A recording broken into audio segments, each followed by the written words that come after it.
Hey, what's going on, nation? Today I'm going to share with you guys one tip to give you bigger biceps fast. And the reason why it's one tip and the reason why it's going to work fast is because it has to do with form. This can be applied to any exercise using a barbell, dumbbells, or even doing a cable exercise. And to be honest with you guys, the reason why I'm making this video is because lately I've been seeing a lot of people in my gym making this mistake.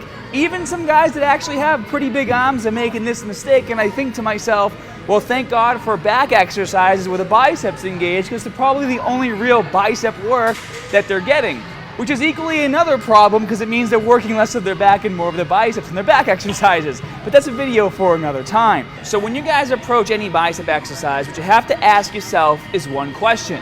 Are you going to work your biceps, or are you going to look dumb and train your anterior deltoids? And you might be thinking to yourself, what do you mean by this? Well, the mistake that most people make is that when they hold the barbell, or even dumbbells, they still do this, what they kind of do is this like half bent elbow thing like this, and then all they do is touch their thighs and then come up like this, and touch the thighs and come up like this.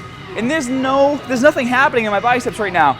I'm just basically doing like a bent elbow front raise with a barbell right now. There's no extension and no flexion throughout the entire movement. It's literally just using momentum and then using a shorter range of motion to move a lot of weight.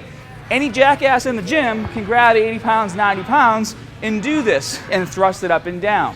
But it's not helping your biceps out whatsoever. So what do you actually need in order to see bicep growth on any exercise? Well, you need two things. Number one, you need some tension, which is going to be the weight. And number two, you have to have a contraction in the muscle. And it needs to go from the fully stretched position to the fully contracted position. And what that means is you need to go down to a full extension to fully stretch the muscle and then come up for a full contraction, okay? So extension, flexion has to happen. If all you have in this equation when you're doing your bicep workouts is tension, which is the weight, but no contraction, you should expect zero gains. And I know a lot of you guys can go in the comment section and be like, well, so-and-so told me that I should only do half reps, or that I shouldn't go all the way down because it keeps tension in the muscle. Those people are just full of shit. This tension excuse, to be honest, is getting on my nerves because it's a myth and it needs to be just gotten rid of.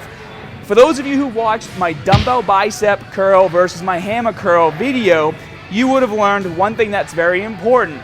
Your bicep brachii is instantly engaged as soon as you supinate your forearm. So as soon as you go from here to here, your bicep is engaged, whether you're at the bottom of the position or at the top of the position. So getting a full extension on the bicep curl is going to be very helpful to you because you're fully stretching the muscle in order to maximize your gains. Now, some other people will also say that if you go to the top of the movement and you hold it right here, that this is wasted movement because the tension changes and it goes from your bicep to your shoulder. And for this, I can agree with you and I can also disagree.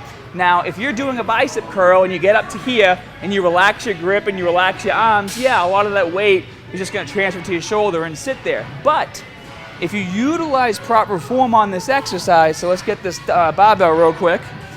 If you get a full extension and you're squeezing this bar as hard as possible, keeping your biceps contracted, and when you come up to the top of the movement, when you get to here, if you're squeezing and contracting your bicep as hard as you can while also squeezing the barbell, your bicep is still under tension even at the top of the movement. And the main benefit to full range of motion is that when you get to the top and you keep that contraction in the bicep, you've now extended the negative portion of the movement, which is where you're going to see the most muscle breakdown for regrowth. And you guys will notice that when I do the negative, I don't do this and drop it straight down and let my elbows go back.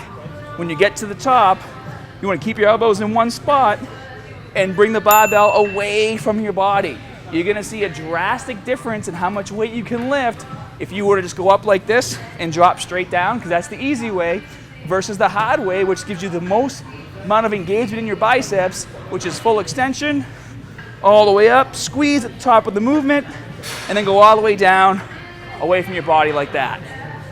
So guys, it's really that simple. If you want to grow big biceps fast, you just need to do the bicep exercises properly, and that includes full range of motion, having tension, but also making sure there's a contraction on every single repetition, And then also make sure that you guys don't let your ego get in the way and you start doing swing reps, okay? So take a look in the mirror when you do your exercises. If your curl looks anything other than a full extension and a full contraction, then you're probably doing it wrong. Hope you guys enjoyed this video. Be sure to hit that like and subscribe button. And if you haven't already, be sure to turn on notifications so you never miss a new video upload. And as always, more good stuff coming soon. See you guys.